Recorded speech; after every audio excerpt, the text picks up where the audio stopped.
Seseorang terbangun di tempat asing, bertanya-tanya tentang identitasnya, dan apakah dia sudah meninggal. Dia mendengar suara wanita memohon kepada leluhur untuk mengasihani dia dan anaknya, dan mengizinkannya melahirkan. Jawabannya adalah penolakan tegas, karena suara lain menegaskan bahwa lembah Dewa Obat telah menentukan bahwa asal ibu telah rusak, bakat bawaannya tidak mencukupi, dan janin di dalam rahimnya memiliki fondasi biasa. Suara itu terus mempertanyakan bagaimana klan Luo dapat menghasilkan keturunan seperti itu tanpa menjadi bahan tertawaan bagi klan lain, mendorong sang pahlawan untuk bertanya-tanya tentang sumber percakapan dan apa artinya menjadi janin dengan kekurangan bawaan. Tiba-tiba, dia menyadari kebenaran yang mengerikan. Dia telah dipindahkan ke dunia fantasi sebagai anak yang belum lahir. Dia melihat ibunya yang sedang hamil di depannya dan menyadari bahwa dia adalah anak dengan kekurangan bawaan yang mereka bicarakan. Dia memperhatikan bahwa tetua Zhongzhou tampaknya bertekad untuk meninggalkannya, dan dia merenungkan kekejaman dunia yang diperintah oleh kekuatan ini di mana yang lemah ditinggalkan bahkan sebagai janin. Sang ibu, Shantian, bertanya apakah dia setuju dengan keputusan ini. Shantian membentaknya, mempertanyakan bagaimana anaknya dengan tulang akar yang rusak dapat berbagi sumber daya dan keberuntungan klan Luo, membandingkannya dengan janin Yuner yang dianggap sebagai tubuh surgawi. Sang ibu menjawab dengan marah, mengingatkan Shantian bahwa dialah yang mentransfer energi sejati bawaannya kepadanya untuk menyelamatkannya ketika dia terluka dan tidak sadarkan diri, dan tindakan inilah yang menyebabkan tulang akar anaknya rusak. Shantian memberinya hanya satu pilihan, tinggalkan klan Luo atau tinggalkan anaknya. Sang ibu terkejut dengan pilihan ini. Sang janin bertanya-tanya orang macam apa yang akan memaksa seorang ibu untuk membuat keputusan seperti itu dan dengan cemas menunggu pilihan ibunya. Sang ibu, yang namanya terungkap sebagai Zhang Qixin, membuat keputusannya dan mengumumkan bahwa dia akan meninggalkan klan Luo. Sang tetua dan Shan Tian menatapnya dengan kaget. Jiang Qixin menyatakan bahwa hidup dan matinya bersama anaknya tidak lagi ada hubungannya dengan klan Luo mulai hari ini dan seterusnya. Sang anak bersumpah kepada ibunya bahwa meskipun dia adalah anak lemah dengan tulang akar yang rusak, dia akan bekerja keras untuk berkultivasi, dan mereka akan mendapatkan martabat mereka bersama-sama. Pada saat tekad itu, sebuah sistem elektronik yang disebut sistem mekar terlambat muncul di hadapannya, yang telah terikat padanya karena dia menunjukkan tekad untuk berkultivasi. Dia terkejut dan bersemangat memiliki sistem, tetapi dia dengan cepat menjadi marah pada namanya, berteriak bahwa dia bahkan belum dilahirkan untuk menjadi mekar terlambat. Dia menemukan bahwa nama lengkap sistem itu adalah sistem kehebatan mekar terlambat, dan berpikir tentang bagaimana sistem itu mendorongnya untuk bekerja keras saat masih di dalam rahim, lalu bertanya-tanya apakah sistem ini datang 300 tahun terlalu awal. Sistem menunjukkan kepadanya sekilas masa depannya yang sulit, di mana dia dan ibunya, Jiang Qixin, tidak akan dapat berkultivasi dan akan menjadi bahan ejekan dan penghinaan dari semua orang. Sistem terus menampilkan masa depan tragis sang anak, menunjukkan bagaimana saudara tirinya telah mencapai Tao, sementara dia bergantung pada pil yang ibunya mohon untuk tetap hidup, dan menunjukkan kepadanya bahwa tekadnya untuk menentang takdir hanya datang setelah kematian ibunya. Sang janin dengan keras menolak takdir ini, berteriak agar sistem berhenti menunjukkan visi tragis ini. Menyadari bahwa sistem itu datang 300 tahun lebih awal, dia memutuskan untuk mengubah hidupnya dari kegagalan menjadi kemenangan, dan bersumpah bahwa dia akan menulis ulang ceritanya untuk menjadi keajaiban yang menyapu seluruh langit. Sistem menyajikan kepadanya misi pemula untuk berkultivasi secara sukarela untuk pertama kalinya dan membuat ibunya kagum. Dengan hadiah menjadi fusi dengan tubuh suci kuno, dia tercengang. Dan sistem menjelaskan bahwa tubuh ini memberikan kekuatan fisik yang tak terkalahkan yang mampu menantang para kaisar kuno. Dia menyadari bahwa dengan hadiah ini dia pasti dapat menentang takdir. Memanfaatkan berada di dalam rahim untuk dengan mudah mengalirkan energi spiritual melalui pernapasan janin, ibunya merasakan aktivitas aneh di dalam dirinya dan bertanya-tanya dengan kaget apakah putranya sudah mulai berkultivasi saat masih di dalam rahimnya. Sistem mengumumkan penyelesaian misi dan memulai proses memfuskannya dengan tubuh suci kuno yang mengaktifkan warisan orang bijak kuno. Sang ibu memperhatikan fenomena aneh yang menyerupai petir di luar. Saat berada dalam kesadarannya, dia melihat visi para kaisar kuno di hadapan siapa para pahlawan bukanlah apa-apa. Sang ibu merasakan aliran esensi spiritual keemasan memperbaiki fondasinya yang rusak, dan kebingungannya tumbuh tentang bagaimana fenomena seperti itu bisa berasal dari anaknya yang seharusnya kekurangan. Sistem menjelaskan jalur kultivasi yang dimulai dengan 3 alam bawah, transformasi darah, gua surga, dan manifestasi roh, masing-masing terdiri dari 10 tingkatan, dan menyebutkan bahwa mencapai peringkat tertentu sebelum dewasa adalah tanda jenius tertinggi. Dikatakan bahwa seseorang yang dapat menembus manifestasi roh sebelum mencapai usia dewasa dan mencapai alam yang terhormat bahkan pada tingkat pertamanya dianggap sebagai keajaiban di antara keajaiban. Itulah yang disebut takdir. Sistem menampilkan status baru sang anak sekarang bernama Zhang Wang dengan tubuh suci kunonya yang telah mencapai tingkat pertama, transformasi darah, kemudian dengan cepat maju melalui tingkat kedua, ketiga, dan keempat. Zhang Wang menyatakan bahwa momen ini adalah titik awal untuk menentang dan menulis ulang takdirnya. Di tempat lain, sang ibu tiba di sebuah kediaman besar dan mengumumkan kepulangannya kepada kakak laki-laki dan iparnya, di mana dia diterima oleh kakak laki-lakinya, Zhang Wang, dan istrinya, Zhang Ziqing. Sang kakak menjelaskan kepada adiknya bahwa mereka pergi mencari bantuan dari sekte yang lebih tinggi untuk merawat anaknya, karena tidak ada yang berani membuat marah klan Luo. Jiang Xiqing menanggapi dengan keras, menuduh Zhang Qixin merangkak kembali untuk meminta bantuan setelah diusir oleh klan Luo. Jiang Xiqing menatapnya dengan nada sinis, seolah menyiratkan bahwa klan Luo tidak mengizinkannya mengambil sumber daya aliansi pernikahan dari pewaris sah klan Mo, dan bahwa dia sekarang kembali berpura-pura bangga, sementara pada kenyataannya dia hanya mencari sisa-sisa. Zhang Zixian menjawab dengan sedih bahwa dia tidak menginginkan apapun selain keselamatan anaknya. Dan kakaknya turun tangan dengan marah untuk membelanya, memerintahkan istrinya untuk menahan lidahnya, dan meyakinkan bahwa klan Jiang akan menyediakan semua sumber daya yang diperlukan untuk keponakannya. Sang kakak tertua, Zhang Wang, mencoba menenangkan adiknya, Zhang Qixin, memintanya untuk tidak terpengaruh oleh kata-kata kasar istrinya, menjelaskan bahwa dia hanya bermulut tajam, tetapi sebenarnya baik hati. Jiang Qixin meyakinkannya bahwa itu tidak mengganggunya, dan bahwa dia tahu betul sifat iparnya.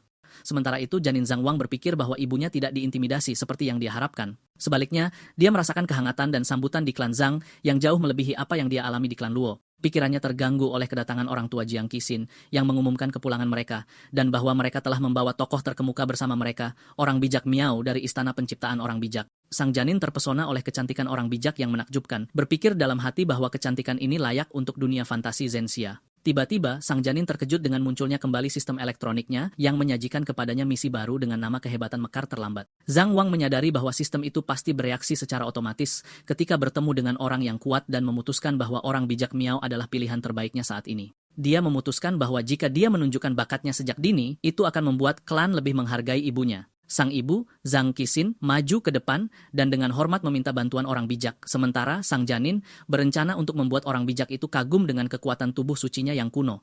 Orang bijak meminta semua orang untuk menunggu di luar, mengatakan kepada mereka bahwa dia akan memeriksa janin dengan pasien di dalam aula. Orang bijak meyakinkan sang ibu bahwa dia tidak akan menggunakan kekuatan spiritual apapun untuk merangsang janin karena lemah. Orang bijak meletakkan tangannya di pergelangan tangan ibu untuk memeriksa kondisinya. Sang janin mendengar kata lemah dan berpikir sinis, menantangnya untuk mengatakan itu pada tubuh sucinya yang kuno. Segera setelah orang bijak meletakkan tangannya di pergelangan tangan ibu, ekspresinya berubah dan dia merasakan aura mengerikan yang datang dari era primordial yang kacau. Sang ibu bertanya kepadanya dengan khawatir apa yang terjadi, dan orang bijak bertanya dengan heran apakah anak ini sudah didiagnosis kekurangan kekuatan bawaan. Sang ibu menegaskan bahwa ini adalah diagnosis dari tabib klan Luo. Orang bijak memutuskan dia akan melihat sendiri kedalaman potensi anak ini dan mulai menggunakan kekuatannya untuk memeriksanya. Sang janin merasa bahwa calon tuannya belum puas, jadi dia memutuskan untuk menunjukkan kekuatan penuhnya dan memerintahkan tubuh sucinya yang kuno untuk membuka diri.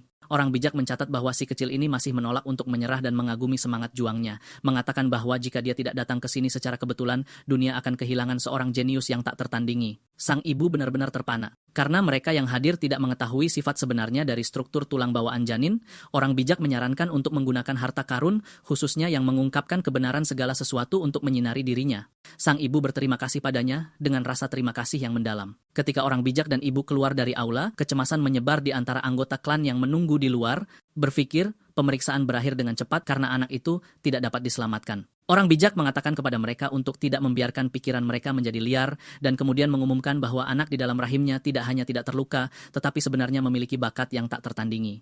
Orang bijak Miao menegaskan bahwa apa yang baru saja dia periksa adalah kebenaran dan menganggapnya sebagai keberuntungannya karena telah datang ke sini dan menyaksikan masalah ini. Sang kakek berdiri bingung, bertanya-tanya bagaimana cucunya bisa begitu berbakat ketika dia diberitahu bahwa dia kekurangan bakat alami. Orang bijak menepis diagnosis itu sebagai omong kosong dari dokter yang bodoh. Menggunakan hartanya, orang bijak menampilkan visi menakjubkan di hadapan klan Zhang, di mana pemandangan agung 9 naga emas menarik peti mati, perunggu besar melintasi langit muncul, meninggalkan anggota klan dalam keadaan terkejut dan kagum. Orang bijak menjelaskan bahwa hanya 1 dari 9 naga penguasa ini yang dapat menghancurkan seluruh klan Zhang dengan 1 jari. Para anggota klan bertanya-tanya tentang identitas orang yang ditarik di dalam peti mati itu, hanya agar visi itu mengungkapkan seorang pemuda yang sangat mirip dengan ibunya, Zhang Qixin. Orang bijak menyadari bahwa tubuh suci kuno telah lahir ke dalam klan Zhang dan bahwa seorang kaisar surgawi akan muncul. Kebahagiaan meluap-luap dari kakek dan nenek menangis dengan air mata sukacita bahwa surga telah memberkati klan mereka. Sang ibu, Jiang Qixin, menatap perutnya dengan bangga, memberitahu anaknya bahwa dia benar-benar telah membawakannya kehormatan. Orang bijak kemudian menoleh ke Jiang Qixin, mengatakan kepadanya bahwa dia bukan orang yang suka basa-basi dan akan berbicara langsung, menawarkan untuk membiarkan anaknya bergabung dengan Istana Penciptaan Abadi sebagai muridnya. Dia berjanji untuk secara pribadi mengawasi pertumbuhan dan pelatihannya sampai dia menjadi kekuatan yang tak tertandingi di dunia. Para anggota klan kembali terkejut, menyadari tawaran ini adalah untuk posisi murid kepala, posisi yang bahkan para pewaris klan kekaisaran mungkin rela bertarung sampai mati. Sementara itu, Sang Janin, Zhang Wang, berpikir bahwa Istana Penciptaan adalah sekte kelas 1, jauh melebihi persyaratan sistemnya yaitu sekte tingkat 3, dan dengan bersemangat bertanya-tanya tentang ukuran hadiahnya. Sang ibu, Jiang Qixin, membungkuk hormat dan menerima tawaran itu, mengungkapkan rasa terima kasihnya dan klan Jiang atas bantuan besar dari orang suci ini. Sang ibu berpikir tentang bagaimana dunia telah terbalik dalam satu hari, dan bertanya kepada anaknya dalam benaknya, apakah dia ingin menjadi murid orang suci itu. Orang suci itu tersenyum, berpikir betapa beruntungnya dia merasa kasihan, dan datang ke klan Zhang. Jika tidak, dia akan melewatkan kesempatan untuk menemukan anak ajaib yang menakutkan ini. Pada saat itu, sistem Zhang Wang menunjukkan sekilas takdir tragis aslinya, dan kemudian sistem mengumumkan penyelesaian misi untuk bergabung dengan sekte tingkat 3 atau lebih tinggi. Zhang Wang merayakan dalam hati atas selesainya misi, dan bahwa Istana Penciptaan adalah kekuatan puncak dengan bersemangat menunggu hadiahnya. Yakin bahwa dengan tubuh suci kuno dan teknik kultivasi tingkat tinggi, tidak ada rintangan yang akan menghalanginya. Sistem mengumumkan hadiahnya, metode kultivasi tertinggi yang disebut seni iblis pemakan surga. Jiang Huang terkejut menerima teknik legendaris ini. Sistem menjelaskan bahwa seni ini berkisar pada menyerap energi spiritual dari langit dan bumi, membentuk pusaran kultivasi alami, dan merupakan metode yang dapat tumbuh dan berkembang dengan kemampuan penyembuhan dan kekuatan penekan yang sangat besar. Sang janin memutuskan dia tidak bisa membuang waktu dan ini adalah kesempatannya. Dia segera mulai berkultivasi saat masih di dalam kandungan ibunya, dan energi spiritual keemasan muncul dari dirinya, berputar-putar di sekitar aula, membuat ibunya dan anggota klan kagum. Paman dan bibinya melihat dengan sangat terkejut, dan pamannya bertanya-tanya dengan tak percaya bagaimana keponakannya mulai berkultivasi bahkan sebelum dilahirkan. Kakek berseru bahwa surga telah memberkati klan Jiang, sementara paman dan istrinya melihat dengan terkejut. Sementara itu, orang suci Miao berpikir dalam hati dengan kepuasan bahwa dengan seorang murid yang memiliki tubuh suci kuno, tidak ada yang berani mengatakan garis keturunannya lemah dalam turnamen Istana Abadi 100 tahun dari sekarang. Orang suci itu menyatakan bahwa menerima murid baru membutuhkan hadiah pertemuan, dan sebagai gurunya, dia akan memberinya harta terlebih dahulu. Sang janin, Jiang Wang, yakin, berpikir bahwa dengan tubuh sucinya dan teknik iblis pemakan surga, harta itu akan segera mengenalinya sebagai pemiliknya. Dia secara spiritual memanggil harta itu, yakin bahwa menaklukkan harta biasa sangat mudah baginya. Harta itu langsung menuju ke rahim ibu dan menyatu dengannya, mengejutkan orang suci yang bertanya-tanya bagaimana seorang anak yang belum lahir bisa membuat harta mengakuinya, tapi itu tidak berakhir di situ. Setelah misi sistem selesai, sang janin secara mental memerintahkan harta itu, yang sekarang dikenal sebagai baju besi penekan api langit dan bumi, untuk ditingkatkan. Baju besi itu berubah dan berevolusi menjadi harta roh bawaan. Anggota keluarga berdiri dengan kagum, bertanya-tanya tentang sifat dari adegan luar biasa ini dan bagaimana seorang anak yang belum lahir dapat menaklukkan dan meningkatkan harta. Orang suci itu mengakui pada dirinya sendiri bahwa dia memang berniat membantu anak itu bergabung dengan harta itu, tetapi dia tidak hanya menaklukkannya sendiri. Tubuh sucinya bahkan berhasil meningkatkannya menjadi harta roh bawaan. Orang suci itu memutuskan bahwa dengan harta roh bawaan yang terikat padanya, tidak ada kultivator biasa yang dapat menyakitinya. Dia mengumumkan bahwa dia secara pribadi akan kembali ketika Jiang Huang mencapai alam gua surga untuk membimbingnya ke sekte dan membawanya untuk menjelajahi dunia kultivasi yang luas. 3 hari kemudian, sekelompok tentara dari dinasti Ilahi Xia yang agung tiba. Mereka menyerbu ke aula klan Zhang dan menuntut agar orang yang bertanggung jawab segera keluar. Sang ibu, Zhang Qixin, segera menyadari bahwa mereka telah mendengar berita tentang pengusiran dirinya dan putranya dari klan Luo dan telah datang untuk membatalkan pertunangannya. Sementara sang janin mencemooh situasi klasik ini, bersumpah bahwa dinasti ini akan menyesali keputusannya saat dia dilahirkan. Pemimpin tentara menyapa paman janin, Zhang Wang, mengingatkannya tentang pernikahan yang diatur beberapa dekade lalu. Sang paman dengan marah bertanya, mengapa mereka menyerbu aula mereka dengan cara seperti itu. Pemimpin itu memperkenalkan dirinya sebagai Jenderal Wu Qi, dan secara resmi mengumumkan bahwa perjanjian pernikahan telah dibatalkan. Sang paman meledak dalam kemarahan, berteriak kepada mereka bahwa dinasti mereka adalah orang yang mencari pernikahan politik ini sejak awal, dan sekarang mereka datang untuk membatalkannya tanpa menghormati klan Jiang. Jenderal Wu Qi membalas bahwa berita tentang pengusiran Jiang Chuxin telah menyebar kemana-mana, dan bahwa anaknya bukan lagi pewaris yang sah, mempertanyakan bagaimana klan Zhang yang kecil bisa layak beraliansi dengan dinasti besar mereka, sementara sang janin secara internal mencemooh tuduhan mereka atas kekurangan bakat bawaannya, bersumpah bahwa jenderal ini akan berlutut di hadapannya, memohon padanya untuk menerima putri mereka pada hari kelahirannya. Jenderal melanjutkan penghinaannya dengan mengatakan bahwa kaisar mereka berbelas kasihan untuk mengirimnya. Jika tidak, mereka akan menjadi orang yang berlutut di depan aula kekaisaran yang menegaskan bahwa putri mereka pantas mendapatkan pernikahan kekaisaran dan tidak dipasangkan dengan akar inferior yang kekurangan dari klan Jiang. Sang paman mengancam akan mengeksekusinya karena kelancangannya dan karena memfitnah keponakannya di rumah mereka sendiri. Jenderal mencemooh sang paman dan bergerak untuk menyerang janin, untuk membuang sampah yang tidak berguna itu. Sang janin marah dengan upaya untuk menyakiti ibunya. Tiba-tiba, sebuah tangan spiritual besar muncul dan menghentikan serangan jenderal yang berteriak kaget memanggil para tetua Zuanming. 2 tetua tua muncul, tertawa, mengejek kakek keluarga dan menawarkan untuk melatihnya. Jenderal Wuqi memperkenalkan kedua tetua itu, menjelaskan bahwa mereka adalah tetua Xuanming, kultivator dari istana dinasti mereka, sementara Sang Janin, Jiang Wang, mencatat pada dirinya sendiri bahwa tingkat kultivasi kedua hantu tua ini tidak rendah. Sang paman berteriak dengan marah, menuduh dinasti Jia yang agung bersekutu dengan para tetua yang terkenal dan memalukan ini, dan mempertanyakan apakah dinasti mereka merasa malu. Salah satu tetua menanggapi dengan marah, bertanya kepada sang paman dengan nada merendahkan apakah gilirannya untuk berbicara. Salah satu tetua menyerang sang paman, memaksa sang kakek untuk turun tangan untuk melindunginya, yang didorong mundur dengan paksa sambil menangkapnya. Dalam kekacauan itu, tetua lainnya mengambil kesempatan untuk melancarkan serangan pedang mematikan pada ibu hamil, Zhang Qixin, sambil mencibir bahwa kakek tua itu tidak akan bisa melindungi semua orang. Segera, sistem janin mengeluarkan peringatan tentang ancaman fatal dan memberinya misi darurat untuk melindungi ibunya agar tidak terbunuh. Sang janin terbakar amarah, menganggap bahwa menargetkan seorang wanita hamil adalah puncak kebejatan. Zhang Wang mengaktifkan seni iblis pemakan surga, memerintahkannya untuk menelan serangan itu. Sebuah pusaran terbentuk, menarik energi spiritual dari serangan para tetua, membuat mereka terkejut dan bingung ketika kekuatan mereka tiba-tiba menghilang. Sang kakek bertanya-tanya dengan bingung siapa yang telah turun tangan untuk membantu keluarga Zhang. Para tetua yang ketakutan memutuskan untuk menyerang bersama, meluncurkan tangan hantu biru.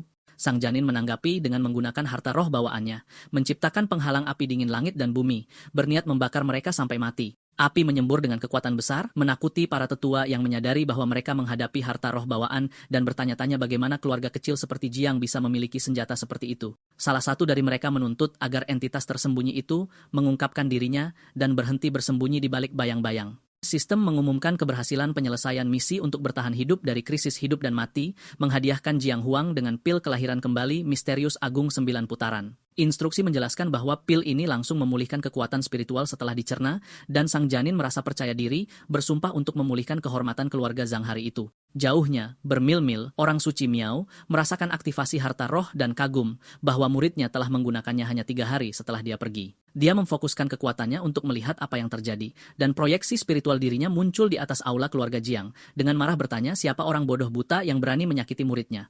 Dia turun dengan paksa ke aula, menyatakan bahwa anak ini adalah murid kepala istana penciptaan abadi dan mempertanyakan siapa yang memberi mereka keberanian untuk menyerangnya. Sang janin terkejut dengan kehadiran tuannya, menebak dia pasti telah meninggalkan tindakan darurat di dalam harta itu. Salah satu tetua menolak untuk mempercayainya dan menyerang proyeksi orang suci itu, menuduhnya melakukan penipuan. Orang suci itu dengan mudah membalas serangannya, dan sang janin mencemooh keberanian seorang kaisar kuno yang menantang seorang suci kuno. Sambil merasa lega bahwa tuannya telah turun tangan, kedua tetua itu berdiri dengan kaget. Salah satu tetua mencoba menggunakan ancaman terselubung, meminta orang suci itu untuk mengungkapkan namanya, sehingga dinasti mereka dapat mencari bimbingannya di masa depan. Orang suci itu mencemooh ancamannya menyatakan bahwa seorang kaisar kuno tingkat 4 bahkan tidak layak mendengar namanya. Pada saat itu, sang kakek menyerang menggunakan bangau roh yang ditinggalkan oleh orang suci, mengarahkannya ke salah satu tetua, mengalahkannya dengan brutal dan mengirimnya menabrak tanah berlumuran darah. Jenderal Wuqi berdiri dengan kaget, tidak dapat mempercayai bahwa ancaman kesadaran ilahi belaka dapat menekan seorang kaisar kuno, dan menyadari bahwa wanita ini memang dari istana penciptaan abadi, dan bahwa putra keluarga Zhang, yang telah mereka abaikan sebagai akar fana, sebenarnya akan memasuki istana ini, sementara sang janin, Zhang Wang, berpikir pada dirinya sendiri bahwa sudah terlambat untuk menyesal. Tetua yang kalah mendesak jenderal untuk mundur. Sementara jenderal itu tampak ngeri pada proyeksi orang suci. Berpikir pada dirinya sendiri bahwa apa yang terjadi adalah mustahil. Dia mengutuk klan Luo, menyebut mereka bodoh karena mengusir seorang jenius yang mampu memasuki istana penciptaan, sehingga membawa bencana pada dinasti Isia yang agung. Kakek keluarga Zhang memohon kepada orang suci itu untuk mengampuni nyawa para oportunis tak tahu malu ini, sehingga mereka dapat menyaksikan dengan mata kepala mereka sendiri keajaiban macam apa yang akan menjadi cucunya di masa depan. Orang suci itu setuju dan memerintahkan mereka untuk kembali hidup-hidup untuk menyampaikan pesan kepada dinasti mereka bahwa kontrak pernikahan antara keluarga Jiang dan dinasti Xia yang agung dibatalkan. Sang janin senang dengan ini, bertanya-tanya apakah tuannya bermaksud membantunya. Tetapi orang suci itu mempertimbangkan kembali dan menyatakan dengan lantang bahwa bukan hak mereka untuk membatalkan pernikahan muridnya. Dia melepaskan kekuatan dahsyat yang mendorong para tentara mundur, kemudian melemparkan dokumen pembatalan itu kepada mereka, menyatakan bahwa muridnya lah yang mencemooh pernikahan dengan putri dinasti mereka. Orang suci itu berteriak kepada mereka, bertanya mengapa mereka belum pergi. Dia kemudian memperingatkan mereka agar tidak lupa mengembalikan hadiah pertunangan, atau dia akan datang dan menuntutnya sendiri. Jenderal yang kalah hanya bisa setuju dengan enggan. Setelah kepergian mereka, anggota keluarga membungkuk di hadapan orang bijak dan paman mengungkapkan rasa terima kasihnya, mengatakan bahwa tanpa intervensi dan penggunaan harta rohnya, keluarga Jiang akan menghadapi bencana. Kakek maju dan menawarkan ucapan terima kasih yang mendalam dari keluarga atas kebaikannya yang besar. Orang bijak itu mengatakan kepada mereka untuk tidak memikirkannya karena dia telah menerima Jiang Wang sebagai muridnya. Urusan keluarga mereka sekarang terhubung dengannya, tetapi dia menjelaskan bahwa mengatakan dialah yang menggunakan harta roh itu tidak sepenuhnya akurat. Burung bangau roh tertawa, mengatakan bahwa tuannya terus terang dan tidak akan berani mengambil pujian yang menjadi milik muridnya. Orang bijak menjanjikan cucu muda itu bahwa keluarga akan memberinya semua sumber daya yang mereka bisa kumpulkan. Janin itu tersentuh oleh ini, berpikir, kau benar-benar tuanku yang sebenarnya. Kakek memahami apa yang dimaksud orang bijak dan meminta yang lain untuk pergi agar dia bisa berdiskusi secara pribadi dengannya.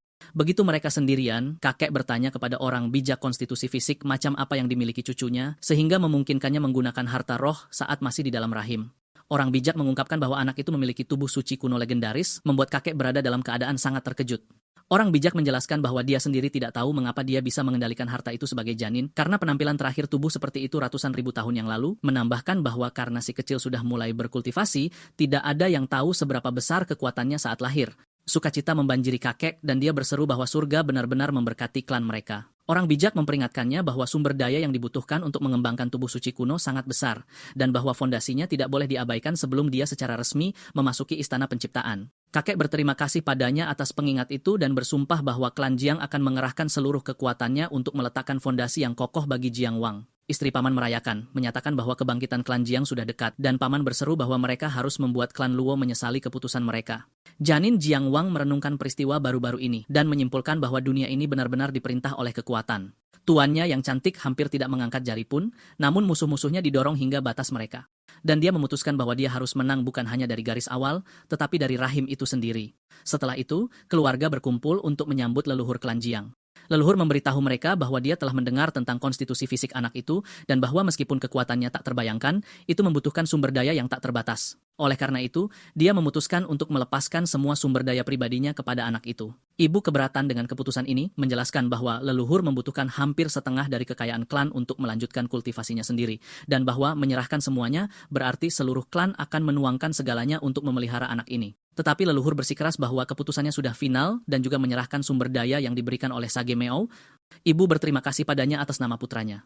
Sistem janin mengeluarkan misi baru untuk berkultivasi terus-menerus selama 1 bulan dan membuat leluhur terkesan dengan hadiah menjadi kemegahan surgawi tertinggi. Zhang Wang senang dengan hadiahnya, dan sistem menjelaskan bahwa kemegahan ini hanya lahir untuk makhluk kuno yang kuat dan dilengkapi dengan kemampuan ilahi bawaan yang unik.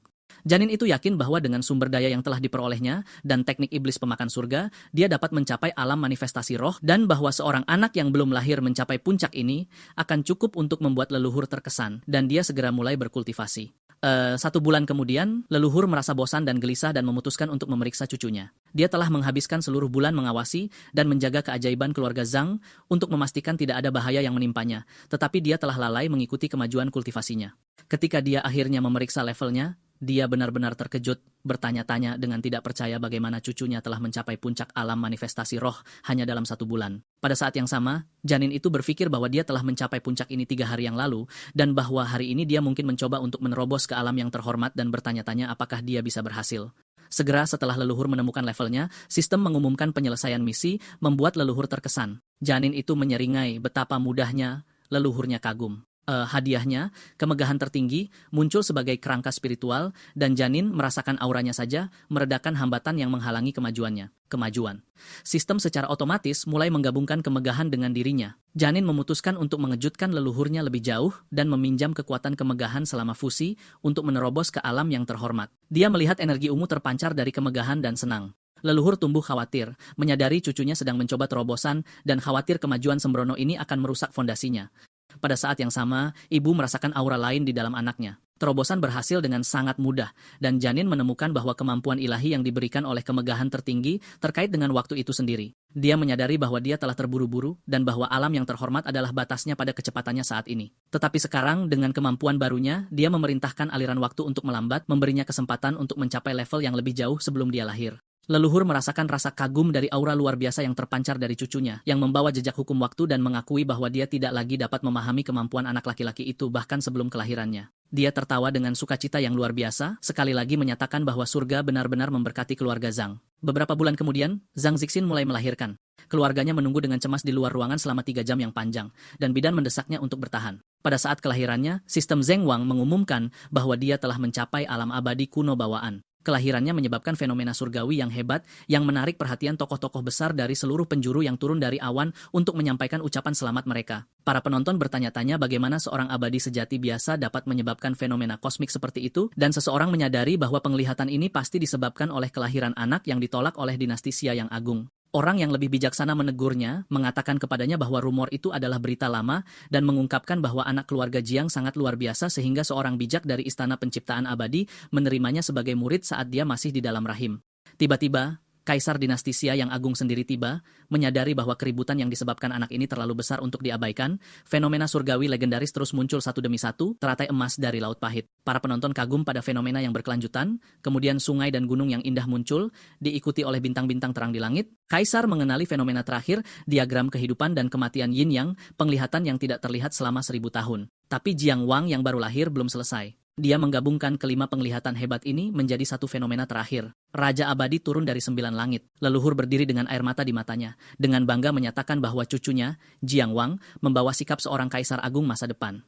Kaisar dinasti Xia merasakan penyesalan yang mendalam, berharap anak ini dilahirkan di dinastinya. Dia mempertimbangkan untuk mengatur ulang pernikahan, tetapi menolak gagasan itu karena malu. Sementara itu, ibu memeluk anaknya, mengatakan kepadanya bahwa dia adalah kebanggaan sejatinya. Para penonton berkomentar bahwa klan Luo pasti merasakan sengatan pahit penyesalan sekarang. Namun, Kaisar mencapai kesimpulan yang suram. Karena mereka telah menyinggung keajaiban seperti itu, satu-satunya pilihan mereka sekarang adalah melenyapkannya di tempat tidurnya. 5 tahun kemudian, Zhang Wang muncul sebagai anak kecil yang bermeditasi menggunakan kemampuannya untuk memperlambat waktu. Meskipun mencapai puncak alam raja kuno, dia merasa kemajuannya terlalu lambat. Para pelayan yang antusias menyela dia, memintanya untuk beristirahat dan menawarinya buah abadi. Dia kesal dengan antusiasme mereka yang berlebihan. Jiang Wang bangkit dari meditasinya untuk menyambut leluhurnya yang menunggunya. Leluhur memuji Zhang Wang yang berusia 5 tahun, mencatat bahwa dia telah mencapai puncak alam raja kuno, dan bahwa dalam beberapa tahun, leluhur sendiri tidak akan dapat mengimbanginya. Zhang Wang menanggapi dengan rendah hati, menjelaskan bahwa dia belum membuat kemajuan selama lebih dari sebulan dan terjebak pada hambatan. Pada kenyataannya, Zhang Wang menghadapi dilema. Setahun yang lalu, sistemnya telah menugaskannya misi untuk memasuki alam rahasia, tetapi dia tidak dapat meninggalkan klan karena perintah pembunuhan yang dikeluarkan terhadapnya oleh dinasti Xia yang agung dan klan Luo. Selain itu, dia merasakan bahaya laten di dalam klan Zhang itu sendiri. Suatu hari selama pelatihannya, dia merasakan aura jahat dan berbisa. Dan dengan menelusuri sumbernya, dia mencapai gunung belakang klan. Di sana, dia menyadari keberadaan entitas yang menakutkan dan jahat, dan bahwa dia bukan tandingan untuk itu dengan kekuatannya saat ini. Zhang Wang menemukan susunan penindasan iblis, tetapi memperhatikan bahwa bahkan segel yang kuat ini mulai menunjukkan tanda-tanda kerusakan. Dengan ancaman internal ini dan perintah pembunuhan eksternal, dia merasa kekuatannya saat ini sama sekali tidak memadai dan memutuskan dia harus pergi dan menemukan alam rahasia untuk meningkatkan kekuatannya dengan cepat. Kembali ke percakapannya dengan leluhurnya, Zhang Huang mengatakan kepadanya bahwa dia merasakan sesuatu di gunung belakang. Sang leluhur menegaskan bahwa dia juga merasakannya dan meyakinkannya bahwa entitas itu tidak dapat menembus segel dalam keadaan normal, tetapi kata-katanya terpotong oleh kedatangan berita mendesak. Seorang anggota klan menerobos masuk untuk memberitahu mereka tentang kemunculan alam rahasia, seorang bijak di Laut Timur mereka, dan bahwa dinasti Xia dan klan Luo telah bersekutu untuk mengendalikannya. Sang leluhur segera menyerukan pertemuan klan. Zhang Wang bersikeras untuk hadir, menyatakan bahwa dia memenuhi syarat sekarang karena dia telah mencapai alam raja kuno, dan leluhur setuju. Pada pertemuan tersebut, leluhur mengumumkan bahwa masalah pertama menyangkut cucunya. Zhang Wang berbicara kepada mereka yang hadir, menjelaskan bahwa dia mencapai puncak kerajaannya beberapa bulan lalu, tetapi tidak dapat maju, dan karena itu ingin meninggalkan klan untuk mendapatkan pengalaman. Setelah para peserta mengonfirmasi levelnya, para tetua mengagumi kemajuan pesatnya tetapi sangat keberatan dengan kepergiannya, menganggapnya terlalu berbahaya, dan bahwa musuh mereka telah memasang jebakan yang jelas. Sang leluhur menyarankan untuk membelikannya pil pemecah kuno, alih-alih mengambil risiko, dan paman setuju dengan saran tersebut. Zhang Wang berpikir bahwa penghargaan berlebihan mereka telah menjadi beban yang menghalangi perkembangannya. Zhang Wang menyela diskusi mereka, meminta mereka untuk mendengarkannya. Dia mengakui kekhawatiran mereka, tetapi mempertanyakan bagaimana dia bisa menjadi lebih kuat jika dia terus bersembunyi di balik klan pada setiap tanda bahaya. Dia menjelaskan bahwa, meskipun dia telah mencapai puncak kerajaannya, dia belum pernah bertarung dalam pertempuran hidup dan mati yang sebenarnya, dan juga mengingatkan mereka tentang harta yang dihadiahkan tuannya kepadanya, yang akan membuatnya sulit bahkan bagi seorang kaisar kuno untuk menangkapnya. Dia memohon kepada mereka untuk membiarkannya keluar dan menempa dirinya sendiri di dunia luar. Setelah mendengar argumennya, paman berkomentar bahwa mereka tidak menghadapi bahaya seperti itu pada usia 5 tahun, dan leluhur mengakui pada dirinya sendiri bahwa Jiang Wang telah mendapatkan hak untuk membuat keputusannya sendiri setelah melampaui sebagian besar dari mereka dalam kultivasi. Sang leluhur dengan enggan setuju, tetapi memperingatkannya bahwa para genius dari klan Luo dan dinasti Xia telah memasuki alam rahasia dan bahwa mereka telah memasang jebakan untuknya, di mana kaisar kuno akan menunggu dalam penyergapan segera setelah identitasnya terungkap. Zhang Wang menjawab dengan keyakinan mutlak, bertanya dengan nada menghina, hanya seorang kaisar kuno? Apa yang harus ditakutkan? Sang leluhur tertawa keras, terkesan dengan semangat cucunya, dan menyatakan bahwa inilah semangat sejati dari putra klan mereka. Dia memberinya izin untuk pergi, tetapi memintanya untuk berhati-hati, dan Zhang Wang berterima kasih padanya. Dia kemudian segera berangkat. Ibunya mengawasinya pergi, berdoa untuk kepulangannya yang selamat. Zhang Wang tiba di pintu masuk alam rahasia dan memperhatikan tempat itu ramai dengan kehidupan. Untuk mengumpulkan informasi, dia mendekati seorang kultivator dan dengan sopan bertanya apakah ini alam rahasia para bijak kuno. Sang kultivator awalnya kesal, tetapi memperhatikan kualitas pakaian Zhang Wang dan menyadari bahwa dia mungkin seorang tuan muda dari klan besar. Jadi dia mengubah nadanya dan menjawab dengan afirmatif. Zhang Wang mengaku berasal dari sekte sederhana, kemudian bertanya tentang kehadiran begitu banyak anak dan orang muda. Sang kultivator menjelaskan dengan getir bahwa kekuatan besar, seperti dinasti Xia besar dan klan Luo, telah memonopoli alam ini, hanya mengizinkan masuk bagi mereka yang berusia di bawah 18 tahun. Jiang Wang bertanya-tanya genius mana yang telah dikirim musuhnya. Pada saat itu, sekelompok orang dari dinasti ilahi Xia besar tiba, dipimpin oleh Putri Agung Xia Mingqian, yang kecantikannya membuat para penonton terpukau. Sementara salah satu pelayannya mencoba untuk menyanjungnya dan meremehkan persaingan, sang putri menunjukkan kebijaksanaannya dan memperingatkannya agar tidak meremehkan orang lain, secara khusus menyebutkan dua lawan yang kuat, putra misterius dari pemimpin klan Luo muda dan putra kilin dari klan Jiang. Dia menyatakan penyesalannya bahwa dinastinya telah kehilangan sekutu yang begitu kuat.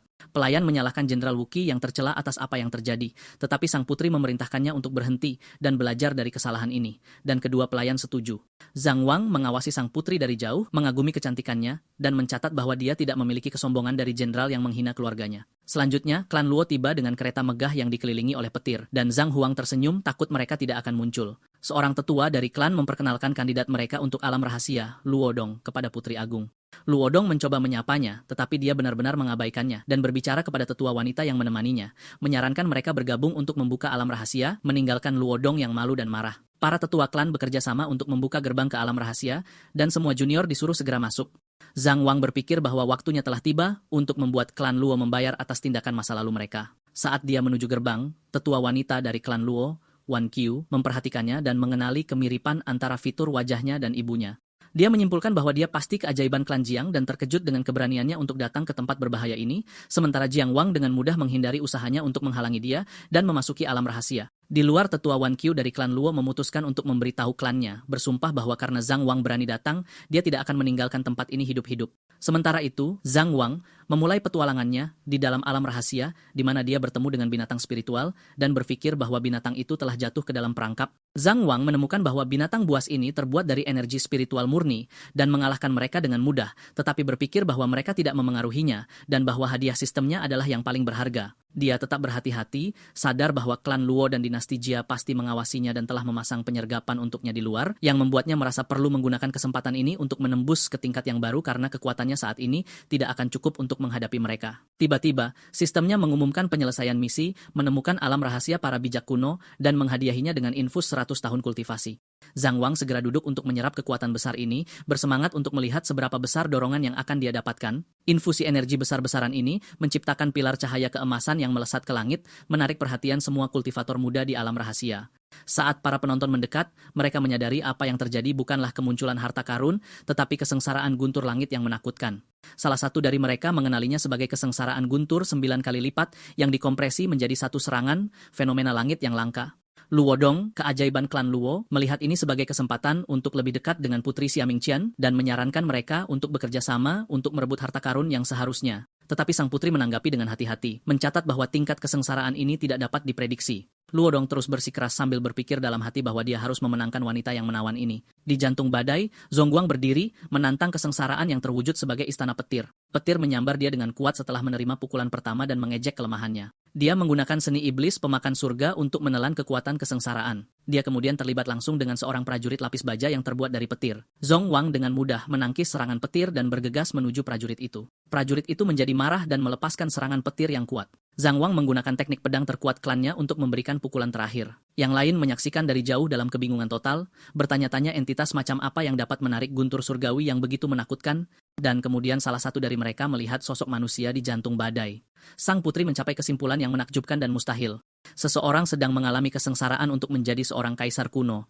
Dan karena alam rahasia ini dibatasi usia, itu berarti seorang anak muda di bawah 18 tahun mencapai prestasi yang belum pernah terjadi sebelumnya ini. Lu Odong mengamati kesengsaraan itu, menyadari bahwa orang yang mengalaminya sama sekali tidak terluka, dan memutuskan dia akan menjadi bencana di masa depan jika tidak dihilangkan, berniat untuk membunuhnya di bawah kedok guntur jika kesempatan itu muncul. Kekuatan kesengsaraan meningkat ke titik yang mengancam untuk merobek alam rahasia itu sendiri, dan para penonton melarikan diri dengan panik.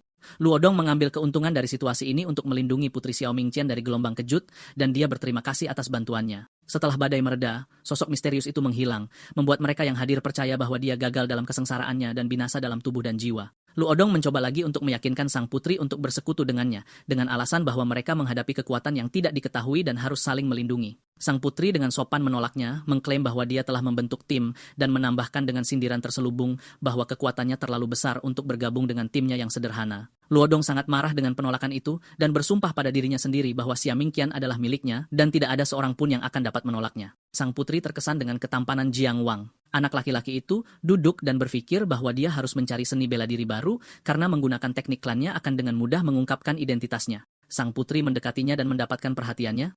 Zhang Wang terkejut dengan kehadirannya dan menyadari bahwa dia berasal dari dinasti Xia, tetapi menduga dia belum mengenalinya. Dia bertanya apakah dia takut padanya, dan dia mulai memainkan peran seorang anak kecil yang tidak bersalah, memuji kecantikan sang putri. Pesonanya bekerja padanya, dan dia mencubit pipinya dan memuji keberaniannya. Zhang Wang mengarang cerita sedih, mengklaim klannya telah jatuh, dan dia terpaksa memasuki alam rahasia karena kurangnya sumber daya. Sang putri mengasihani dia dan mengundangnya untuk bergabung dengan timnya demi keselamatannya, dan dia setuju dengan antusiasme yang dibuat-buat. Sementara itu, Lu Odong sangat membenci Jiang Wang, marah karena bocah itu, Jiang Wang, telah menghancurkan rencananya dengan sang putri. Dia mulai melacak kelompok putri. Sesaat kemudian, seekor serigala menyerang Jiang Wang. Jiang Wang dengan mudah menangkap serangan itu, mengejutkan sang putri yang kagum dengan kekuatan fisiknya. Zhang Wang berpikir dalam hati bahwa dia menahan kekuatannya dan menyadari bahwa Lu Odong sedang melacak mereka. Lu Odong akhirnya muncul, menyatakan dia memasuki alam ini untuk sang putri, dan menggunakan artefak kuat bernama Mutiara Jebakan Kuno untuk menjebaknya, sementara Zhang Wang mencemooh kekuatan artefak itu dalam hati. Lu Odong tertawa maniak, mengungkapkan keinginannya untuk sang putri dan tubuh 9 yin istimewanya yang indah, yang membangkitkan minat Zhang Wang. Kemudian, di sekitar api unggun, Zhang Wang melanjutkan aktingnya, memberitahu kakak Xia bahwa dia takut dan bertanya apakah dia boleh tidur dengannya. Sang putri menggodanya, bertanya-tanya bagaimana monster kecil yang mencabik-cabik makhluk spiritual bisa merasa takut. Dia bersikeras bahwa dia benar-benar takut memujinya, dan kemudian bertanya dengan keseriusan palsu apakah dia memiliki teman Tao. Sang putri menjawab dengan sedih bahwa dia tidak punya. Zhang Wang melanjutkan aktingnya, berpura-pura terkejut bahwa Putri Xia Mingqian, dengan kecantikan dan statusnya, tidak memiliki pelamar. Sang putri menjelaskan kepadanya bahwa para pria yang mendekatinya selalu memiliki niat tidak murni dan agenda tersembunyi. Ketika dia bertanya tentang agenda ini, dia mengungkapkan rahasianya, bertanya kepadanya apakah dia pernah mendengar tentang tubuh 9 yin yang indah.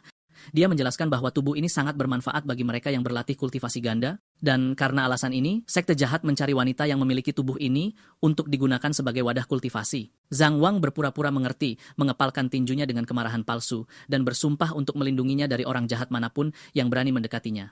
Sang putri tersenyum melihat kecemburuan kekanak-kanakannya dan menyuruhnya untuk beristirahat sekarang. Saat mereka duduk di dekat api, Zhang Wang merasa bahwa pria itu, Lu Odong, masih berada di dekatnya. Jengkel dengan pengawasan terus-menerus, dia memutuskan dia harus menyingkirkan hewan itu, Lu Odong, cepat atau lambat, untuk mendapatkan kedamaian dan berjalan menjauh dari perkemahan.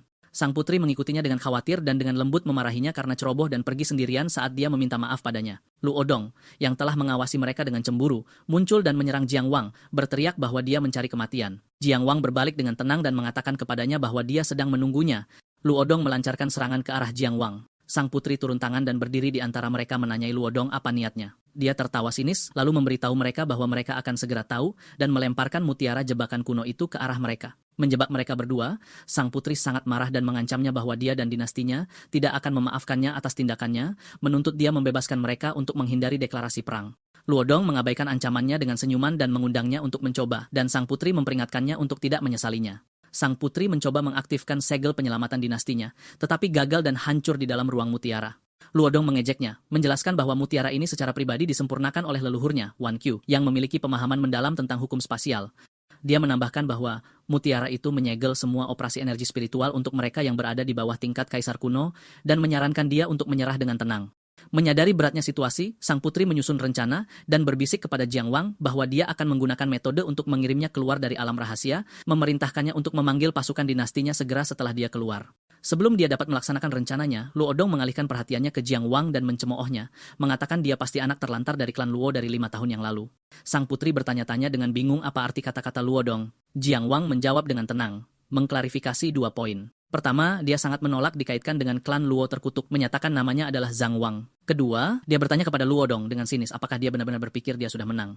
Luodong tertawa, mengejek Zhang Wang karena menyombongkan diri saat berada di ambang kematian dan bersumpah bahwa dia akan mengambil nyawanya atas nama klannya. Sang putri berjuang melawan kekuatan mutiara, menyebut Luodong sebagai iblis tak tahu malu. Percaya bahwa situasinya tidak ada harapan, dia mencoba menyusun rencana untuk mengorbankan dirinya untuk mengalihkan perhatian Luodong, sementara Jiang Wang melarikan diri untuk mendapatkan bantuan. Tetapi Zhang Wang menolak rencananya, menyuruhnya untuk beristirahat karena dia memiliki rencana yang lebih sederhana. Dia bangkit ke udara yang dikelilingi oleh aura emas yang kuat, membuat Luodong kaget, tidak dapat memahami bagaimana dia masih dapat menggunakan energi spiritual saat terperangkap di dalam mutiara. Zhang Wang mencemooh artefak itu, menyebutnya manik-manik rusak, dan kemudian dengan jentikan tangannya yang sederhana, menghancurkan kekuatan kurungan yang ditimbulkannya. Dia langsung muncul di hadapan Luodong dan mengatakan kepadanya bahwa dia tidak suka diremehkan, lalu mengetuk dahinya dengan jarinya. Ketukan sederhana ini menyebabkan energi spiritual Luodong menghilang dan tulangnya hancur, dan dia jatuh ke tanah. Sang putri menyaksikan adegan itu dengan kaget. Saat Luodong jatuh ke tanah, benar-benar tak berdaya, berteriak bahwa apa yang terjadi itu mustahil. Zhang Wang berdiri di atasnya dan bertanya dengan sinis apakah dia sekarang puas dengan kekuatan anak terlantar dari klan Luo. Luodong memohon untuk hidupnya, bersumpah dia tidak akan memberitahu siapapun apa yang terjadi. Zhang Wang menanggapi dengan jijik, bertanya apakah dia pikir dia takut pada klan Luo dan menyatakan dia akan mengunjungi mereka secara pribadi sebelum dia dewasa. Dan untuk saat ini, dia hanya akan mengumpulkan beberapa bunga. Dia menanam inti emas energi di tubuh Luodong. Luodong bertanya kepadanya dengan teror apa yang telah dia lakukan padanya. Jiang Wang menjelaskan bahwa dia tidak haus darah karena ibunya mengajarinya belas kasihan, dan jadi dia akan memberinya kesempatan untuk lari dan mencapai leluhurnya untuk mengeluarkan inti emas dalam waktu yang dibutuhkan untuk membakar 3 batang dupa. Dan jika dia berhasil, dia mungkin hidup. Sang putri mencoba memperingatkan Zhang Wang bahwa melepaskan Luodong akan membawa bencana baginya dan keluarga Zhang. Zhang Wang meyakinkannya bahwa pencuri kecil itu tidak akan bisa melarikan diri. Saat Luodong melarikan diri, meneriakkan ancaman balas dendam dan penghancuran keluarga Zhang, dan bersumpah untuk menghancurkan setiap tulang di tubuh Zhang Wang, yang terakhir dengan tenang mulai menghitung mundur dari 3. Ketika dia mencapai 1, Luodong meledak di kejauhan. Zhang Wang menoleh ke putri yang terkejut dan tersenyum, mengatakan dia bercanda tentang menunjukkan belas kasihan dan bahwa dia jarang mendengarkan ibunya. Setelah menyaksikan peristiwa itu, Putri Xia Mingqian menegaskan pada dirinya sendiri bahwa ini adalah anak dewa dari klan Jiang, ingat penyesalan ayahnya yang terus-menerus karena melanggar pertunangan, dan berpikir bahwa pertemuan ini mungkin merupakan kesempatan untuk memperbaiki keadaan. Mereka pergi ke lokasi ledakan bersama-sama. Zhang Wang mengecilkan gelar anak dewa, mengklaim kultivasinya kuat sejak lahir dan hanya menyebabkan sedikit kegemparan. Sang putri kemudian bertanya kepadanya apakah dia yang menyebabkan kesusahan guntur yang mendatangkan malapetaka di alam rahasia. Dia dengan tenang mengakui bahwa dia menyebabkan kesusahan itu, mendesah bahwa dia tidak menyangka kesusahan sederhana akan menembus puncak alam kaisar kuno untuk menyebabkan keributan seperti itu.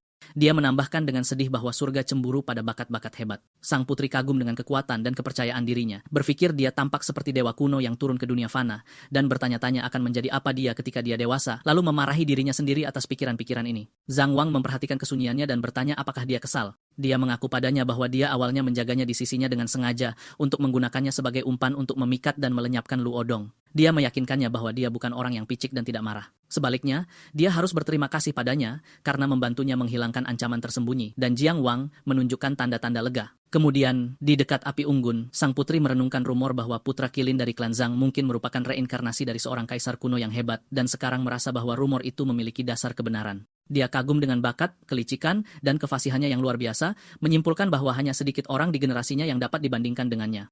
Zhang Wang menyela pikirannya dan kembali ke perannya sebagai anak kecil yang polos, bertanya-tanya dengan keras, siapa yang akan menjadi orang yang beruntung untuk menikahi kakak Xia di masa depan, yang membuatnya bingung, dan dia bertanya-tanya pada pertanyaannya yang aneh. Setelah itu, percakapannya berubah serius. Dia memperingatkannya bahwa dia tidak menyadari beratnya situasi dengan klan Luo, menjelaskan bahwa Luo Dong berasal dari garis keturunan langsung mereka, dan leluhur mereka tidak akan membiarkan masalah ini beristirahat dengan tenang. Dia juga mengingatkannya tentang penyergapan yang telah dipasang dinastinya dan klan Luo untuknya di luar alam rahasia. Zhang Wang menanggapi dengan nada meremehkan, mengatakan dia akan membunuh Luo Wangqiu dengan satu serangan telapak tangan, dan sang putri menantang kepercayaan dirinya yang berlebihan, bertanya apa yang akan dia lakukan ketika kekuatan sejati klan Luo turun padanya, menjelaskan bahwa klan itu memiliki banyak ahli yang kuat. Untuk membantunya melarikan diri, dia memberinya harta spiritual dari ayahnya yang dapat menyembunyikan auranya. Dia bersikeras agar dia mengambilnya, mengatakan bahwa dia membantunya, dan bahwa dinasti Xia yang hebat mungkin tidak harus tetap menjadi musuhnya. Zhang Wang menerima hadiah itu tetapi mengklarifikasi posisinya. Persahabatan mereka bersifat pribadi, tetapi dia tidak memiliki niat baik terhadap dinasti itu, dan dia bersumpah untuk membuat Jenderal Wu Qi membayar karena menghina ibunya dan melakukan kesalahan pada klannya. Dalam langkah yang mengejutkan, sang putri bertanya kepadanya, bagaimana jika kami menyerahkan Wu Qi kepadamu? Jiang Wang bertanya kepada putri Xiao Mingqian, apakah dia benar-benar memiliki wewenang untuk menuntut penyerahan Wu Qi. Dia menjelaskan bahwa ayahnya telah ditipu, itulah sebabnya dia mempertimbangkan untuk memutuskan pertunangan.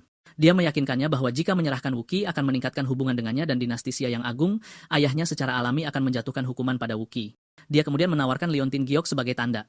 Jiang Wang mengingatkannya bahwa dia, kakak Xia, melihatnya di puncak alam kaisar kuno dengan matanya sendiri. Itulah mengapa dia percaya bahwa dia layak meyakinkan kaisar manusia, ayahnya, untuk menyerahkan Wu Qi. Tetapi dia menunjukkan bahwa ayahnya belum pernah melihat kekuatan ini, dan seluruh dunia bahkan lebih kecil kemungkinannya untuk mempercayai klaim semacam itu. Bagi mereka, dia hanyalah seorang anak yang ditinggalkan oleh klan Luo yang mungkin memiliki bakat. Dia menjawab bahwa kekhawatiran ini hanya berlaku untuk masalah Wu Qi, dan kemudian bertanya kepadanya, dengan terus terang, apakah dia menolak Liontin Gioknya. Zhang Wang menjawab bahwa dia tidak ingin temannya mengalami apa yang telah dia alami. Dia mengingatkannya bahwa dia adalah putri agung dari dinasti Xia yang agung, dan setiap kata dan tindakannya diawasi oleh banyak mata. Dia bersumpah bahwa dia tidak akan memberi mereka alasan apapun untuk menganggap pilihannya dalam berteman dengannya sebagai kesalahan, juga tidak akan memberinya alasan apapun untuk mengejek atau meremehkannya. Dia sedikit terharu, berpikir dalam hati bahwa dia adalah temannya. Jiang Wang melanjutkan, menjelaskan bahwa dia memahami niatnya, dan karena alasan itulah, dia tidak dapat menerima liontin itu dengan mudah. Melakukan hal itu akan membuatnya kehilangan harga dirinya. Dia menyatakan bahwa dia harus terlebih dahulu membuktikan kepada dunia betapa benarnya pilihannya dalam mempercayainya, dan baru kemudian dia dapat menerima liontin itu dengan hormat. Dia berdiri berpikir bahwa meskipun usianya masih muda, dia pandai berbicara karena setiap alasannya didasarkan pada prinsip. Dia berharap dalam hati bahwa dia akan memastikan bahwa dia bukan hanya omong kosong belaka. Zhang Wang berdiri pada gilirannya, memintanya untuk menunggu, menegaskan bahwa mulai hari ini dan seterusnya, nama Zhang Wang akan bergema di seluruh dinasti suci Xia yang agung. Setelah itu, Zhang Wang menggunakan metode komunikasi spiritual untuk memanggil tuannya, bertanya apakah dia ada di sana. Proyeksi spiritual Sage Miao muncul, memarahinya bahwa dia melupakannya di hari-hari normal.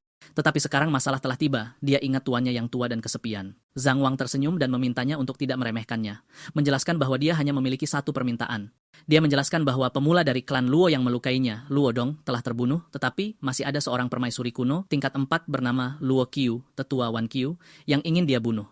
Dia memperingatkan bahwa jika Luo Qiu meninggal, seorang bijak kuno dari klan Luo pasti akan muncul. Oleh karena itu, Zhang Huang memohon tuannya untuk membuat formasi yang mencegah orang bijak kuno klan Luo menemukan lokasinya saat ini, selama waktu yang dibutuhkan satu batang dupa untuk membakar, meyakinkannya bahwa dia memiliki cara melarikan diri sendiri. Dia setuju, mengatakan bahwa mereka yang mengolah Tao harus bertindak sesuka mereka dan bahwa dia akan membantunya. Zhang Wang berpikir dalam hati, bahwa yang harus dia lakukan sekarang hanyalah melakukan yang terbaik, lalu terbang ke langit dan memanggil dengan keras agar sesama Taois mendengarnya. Dia mengumumkan bahwa dia, Jiang Wang, akan membersihkan alam rahasia ini dan memperingatkan mereka bahwa dia akan menggunakan kekuatan penuhnya dan tidak dapat menjamin keselamatan mereka. Dia memerintahkan mereka untuk naik ke langit dan berkumpul di belakangnya dalam 1/4 jam, menganggap mereka telah diperingatkan. Dia mengancam bahwa siapapun yang gagal mematuhi akan menanggung akibatnya sendiri. Putri Xia Mingqian segera menanggapi dengan memerintahkan orang-orang dari dinasti Xia yang agung untuk naik ke langit bersamanya. Para pengiringnya ragu-ragu, satu bertanya kepada yang lain apakah dia benar-benar mempercayai Jiang Wang, menunjukkan bahwa dia bagaimanapun juga hanyalah seorang anak berusia 5 tahun. Dia berbalik kepada mereka dengan senyum dingin, bertanya apakah mereka mempertanyakan penilaian Putri Agung. Di tempat lain, di alam rahasia, kultivator lain memperhatikan dia dan kelompoknya naik. Seseorang bertanya-tanya, apakah mereka harus mengikuti karena bahkan orang-orang dari dinasti suci telah pergi, sementara yang lain memutuskan untuk mengikuti dengan alasan bahwa mereka bekerja keras untuk mencapai sejauh ini dan tidak ingin ada yang salah. Dua pria muda tetap di tanah. Seseorang mencemooh, bertanya apakah ini bukan Zhang Wang, anak terlantar dari klan Luo yang lahir dengan cacat. Dia menyebutkan rumor saat kelahirannya bahwa dia adalah abadi sejati bawaan dan mempertanyakan validitasnya. Yang lain menambahkan dengan nada menghina bahwa Putri Agung dari dinasti Xia terbang ketakutan juga, menyebutnya pengecut dan bertanya-tanya bagaimana dia bisa mencapai Tao yang agung. Jiang Wang memandang mereka dari atas, memberitahu mereka bahwa dia memberi mereka cukup waktu dan bahwa mereka membawa ini pada diri mereka sendiri. Dia tersenyum sambil mengulangi kata-kata mereka dengan nada menghina, bertanya apakah mereka menyebut temannya pengecut dan tidak mampu mencapai Tao yang agung. Dia menantang kedua pria muda itu, mengatakan untuk membiarkan mereka melihat, lalu bagaimana mereka akan mencapai Tao yang agung di bawah pedangnya. Dia kemudian meneriakkan kata potong, melepaskan serangan cahaya pedang besar dari langit ke arah para kultivator yang tersisa di tanah. Zhang Wang menyerang para kultivator yang tersisa di tanah dengan serangan cahaya pedang besar. Serangan itu mengenai dua pria yang mengejek sang putri, satu mencoba memblokirnya dengan pedangnya sambil berteriak kesakitan, dan serangannya juga melenyapkan sisa binatang buas itu. Setelah serangan itu, para pengiringnya melihat ke arah Jiang Wang di langit dengan kaget. Seseorang bertanya-tanya dalam hati apakah dia benar-benar melakukannya, mengagumi kekuatan semacam ini, dan mempertanyakan apakah Zhang Wang benar-benar hanya seorang anak kecil. Putri Jiang Mingqian berdiri terpana, berpikir dalam hati apakah ini kekuatan yang ingin dia tunjukkan kepada ayahnya, sang kaisar. Kemudian dia menyalahkan dirinya sendiri, bertanya-tanya bagaimana dia lupa mengeluarkan batu perekam untuk merekam apa yang terjadi.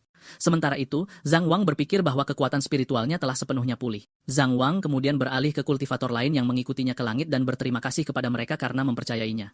Dia menyatakan bahwa dia bukan orang yang serakah dan menyarankan mereka semua untuk berbagi kekuatan spiritual ini. Para kultivator bersuka cita atas kemurahan hatinya. Seseorang berkomentar bahwa ini adalah kekuatan spiritual dari semua binatang roh di seluruh alam rahasia, sementara yang lain berterima kasih kepadanya, memanggilnya Tuan Muda Jiang. Setelah itu, Jiang Wang mendekati sang putri dan memanggilnya saudari Xia. Dia tersenyum dan menawarkan bola energi spiritual emas, mengatakan kepadanya bahwa dia telah menyisihkan kekuatan spiritual yang dibutuhkan untuk kemajuannya. Dia terkejut, bertanya kepadanya bagaimana dia menolak untuk menerima liontin gioknya, tetapi sekarang dia ingin dia menerima kekuatan spiritualnya. Zhang Wang mengatakan kepadanya untuk tidak sabar dan memegang batu perekam di tangannya. Dia kemudian tersenyum dengan percaya diri, mengatakan kepadanya bahwa apa yang akan terjadi selanjutnya adalah acara utama. Sementara itu, di luar alam rahasia tempat pasukan dinasti Xia dan klan Luo berkemah, celah spasial besar tiba-tiba terbuka di langit. Para prajurit yang panik bertanya-tanya bagaimana ini bisa terjadi, mencatat bahwa celah ini hanya dapat dibuka oleh seseorang di alam kaisar abadi, dan mengagumi bahwa ada seorang kaisar abadi di dalam alam rahasia. Tetua klan Luo menyaksikan adegan itu, berpikir bahwa Luo Dong pasti telah menggunakan tubuh roh Yin ke-9 Xiao Mingqian untuk menembus ke alam kaisar abadi, dan menganggap bahwa surga benar-benar memberkati klan Luo. Namun, Jiang Wang dan Putri Xiao Mingqian muncul dari celah spasial. Dia mengenali wajah Zhang Wang dan berteriak, tidak. Dia dengan marah menyebutnya sebagai bajingan dari keluarga Zhang yang berani datang ke alam rahasia, menganggap ini sebagai pengabaian total terhadap klan Luo. Zhang Wang menoleh ke sang putri dan bertanya apakah dia sudah siap. Dia menjawab untuk menyerahkannya padanya. Dia melangkah maju dan berbicara kepada para prajurit dinasti suci Xia yang agung, memerintahkan mereka untuk mendengarkan perintahnya. Dia kemudian mengeluarkan perintah untuk mundur penuh. Para prajurit, termasuk Jenderal Xia, terkejut dan berteriak tidak percaya pada perintah itu. Jenderal Xia bertanya kepadanya dengan khawatir apakah Jiang Berat itu telah menyanderanya. Dia meyakinkannya dan menyuruhnya untuk tenang, memastikan bahwa dialah yang memberikan perintah untuk melindungi mereka semua. Dia mencemooh kata-katanya, menggumamkan bahwa kata-katanya konyol. Dia berpikir bahwa mereka tidak punya pilihan selain melindungi sang putri sendiri ketika klan Luo menyerang. Terlepas dari kebingungannya, dia menyampaikan perintah itu dan memerintahkan pasukannya untuk berangkat. Kapal dan kereta dinasti Xia yang agung mulai menarik diri ke awan. Tetua klan Luo menyaksikan retret mereka, lalu mengalihkan pandangannya dengan marah ke arah Zhang Wang. Dia menyebutnya anak haram, keluarga Zhang dan memarahinya karena kotor meski masih muda, bertanya sinis apakah dia pikir melindungi sang putri akan membuatnya aman. Dia bersumpah bahwa karena dia berani datang ke alam rahasia hari ini, tidak ada yang bisa menyelamatkannya. Zhang Wang menjawab dengan tenang, mengatakan ini sudah diperkirakan dari klan Luo yang selalu meluncurkan rencana tercela yang bahkan tidak terpikirkan oleh anak-anak. Karena klannya mengundangnya ke sini, dia bertanya-tanya bagaimana dia bisa menolak. Dia sangat marah dengan kesombongannya, menyebutnya anak nakal yang sombong. Dia mengeluarkan perintah kepada klan Luo yang menyatakan bahwa melawan seorang anak berusia 5 tahun, mereka tidak membutuhkan bantuan dari dinasti Xia yang suci dan memerintahkan mereka untuk membunuhnya. Pasukan klan Luo menanggapi serempak, ya, dan menyerang Zhang Wang dan sang putri. Saat pasukan dinasti Jia mundur, seorang prajurit muda melihat ke belakang, berteriak bahwa klan Luo bertindak terlalu jauh, dan menuntut agar bahkan jika mereka membunuh bocah itu, mereka setidaknya harus membiarkan orang-orang dari dinasti Jia yang suci pergi. Dia memperhatikannya, meluncurkan serangan energi padanya dan berteriak padanya karena terlalu banyak bicara dan memerintahkannya untuk mati, dan bocah itu menjerit kesakitan. Seorang prajurit wanita lain berteriak ketakutan, mendesak yang lain untuk segera mundur, sementara Jiang Wang dan Putri Xia Mingqian berdiri dengan tenang. Tetua klan Luo, Luo Qiu, berteriak pada Jiang Wang, menyuruhnya untuk berhenti bermimpi. Dia menjelaskan bahwa bahkan jika dua jenderal dari dinasti Xia yang hebat yang baru saja memasuki alam kaisar abadi membantunya, mereka bukan tandingan baginya karena dia, wanita tua itu, telah mencapai surga keempat dari alam kaisar abadi. Dia menambahkan bahwa bahkan jika mereka bekerja sama, mereka bukan tandingannya. Dia kemudian menawarinya kesepakatan. Jika dia memberitahunya keberadaan tuan muda klannya, Lu Odong, dia mungkin akan meninggalkannya mayat yang utuh. Zhang Wang menjawab dengan sinis, bertanya, apakah sampah tak berguna itu adalah jenius klannya, Lu Odong? Dia kemudian membalikkan kantong kecil di tangannya dan menyebarkan isinya, mengatakan dengan mengejek bahwa mungkin masih ada beberapa sisa-sisa tubuhnya di kantong ini, dan menyarankan dia untuk mengambilnya. Dia meledak dalam kemarahan, memanggilnya bajingan, dan berteriak bagaimana dia berani melakukan itu. Dia kemudian memerintahkan semua anggota klannya untuk menyerang bersama, bersumpah bahwa dia akan menghancurkan tulang-tulangnya menjadi debu. Jiang Wang berdiri di samping putri Xia Mingqian. Dia mengumumkan bahwa waktu yang dibutuhkan satu batang dupa untuk terbakar adalah semua waktu yang tersisa bagi cacing-cacing ini pasukan Luo untuk hidup. Tetua itu menyerang, berteriak agar dia mati. Pada saat itu Jiang Wang bersiap dan memanggil tuannya, Sage Miao. Sage Miao segera menanggapi, mengaktifkan formasi penyegelan roh pergeseran bayangan, dan memerintahkan segel. Rantai spiritual besar turun dari langit, sepenuhnya menyegel area di sekitar Zhang Wang di dalam formasi. Dia, Luo Qiu bertanya-tanya dengan kaget formasi apa ini, mencatat bahwa itu membawa kekuatan seorang suci. Jiang Wang berdiri teguh.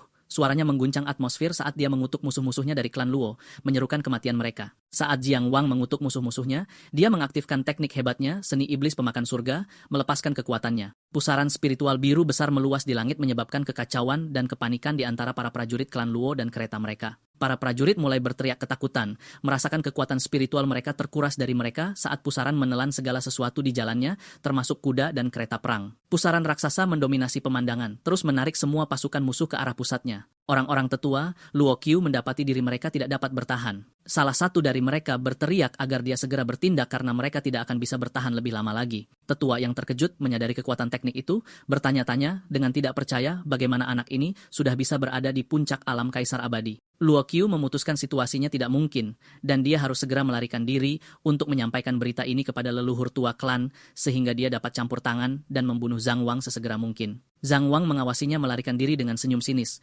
berkomentar kepada Putri Xia bahwa dia mengira tetua itu akan bertarung setidaknya beberapa ronde sebelum melarikan diri.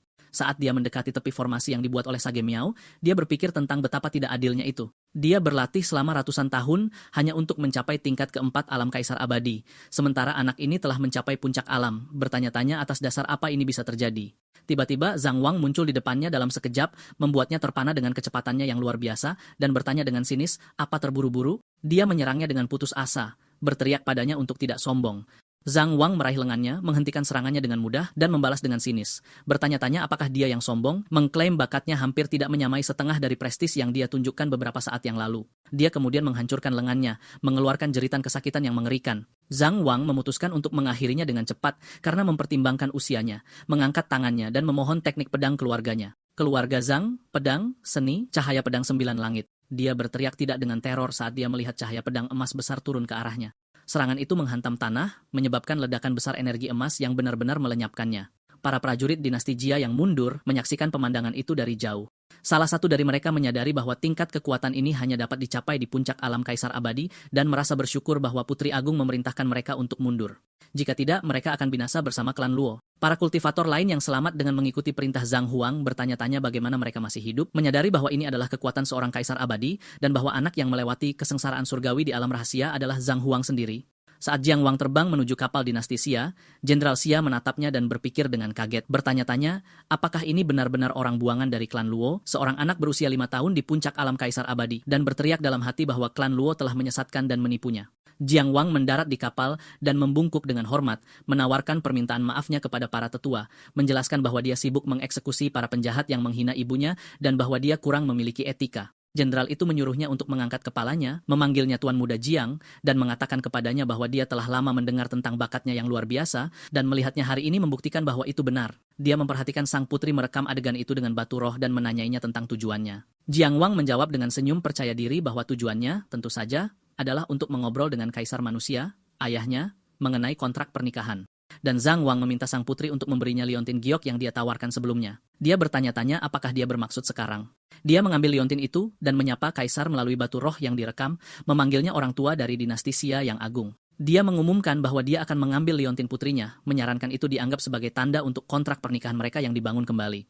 Kemudian Zhang Wang menambahkan peringatan keras bahwa dia hanya berharap bahwa pada hari dia mempersembahkan hadiah pertunangan, Kaisar akan memiliki semua orang yang terlibat dalam melanggar pertunangan sebelumnya, diikat di luar istananya, dan memintanya untuk menganggap itu sebagai hadiah balasan. Dia menatapnya dengan bingung, menanyainya tentang apa yang dia bicarakan, mencela penyebutannya tentang hadiah pertunangan dan hadiah balasan ketika dia masih anak-anak seusia ini. Jiang Wang menjawab dengan kepolosan yang dibuat-buat, mengakui dia salah dan memanggilnya kakak perempuan Xie. Dia kemudian beralih ke para jenderal, meminta mereka untuk mengawal Putri Agung dan mengembalikannya dengan selamat ke dinasti suci. Sebelum dia pergi, dia mengembalikan Liontin Giok kepadanya dan menjelaskan dengan hati-hati bahwa begitu dia memasukkannya dengan energi spiritual, itu akan sepenuhnya menyembunyikan auranya selama 6 jam, menasihatinya untuk mengatur waktu penggunaannya dengan baik untuk melarikan diri.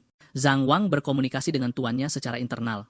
Dia mengatakan kepadanya penampilannya tidak buruk, tetapi memperingatkannya bahwa waktu pembakaran dupa, durasi formasi yang melindunginya, hampir habis. Dia meyakinkannya, memastikan bahwa dia sudah memiliki rencana pelarian yang solid. Zhang Wang mengucapkan selamat tinggal kepada sang putri, mengumumkan bahwa dia akan pergi sekarang, dan bahwa pertemuan mereka berikutnya akan berada di kompetisi akbar Istana Abadi.